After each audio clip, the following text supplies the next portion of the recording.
దేశవ్యాప్తంగా పక్షపక్ష దేశాల రాజ్యాంగంలో నరేంద్ర మోడీ జరుపుతున్నటువంటి 4 లేబర్ కోడ్లను రద్దు చేయాలని పక్షించినటువంటి 29 కార్మిక చట్టాలని పునరుద్ధరించాలని డిమాండ్ చేస్తూ ఈరోజు మొత్తం చర్చను చేపట్టడం జరిగింది.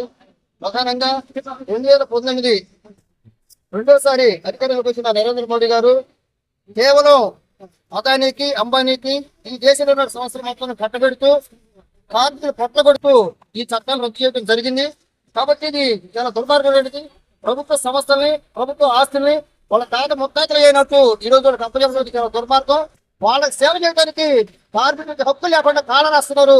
ఇది చాలా దుర్మార్గమైన చర్యగా మేము కార్మిక సంఘాలుగా డిమాండ్ చేస్తున్నాము.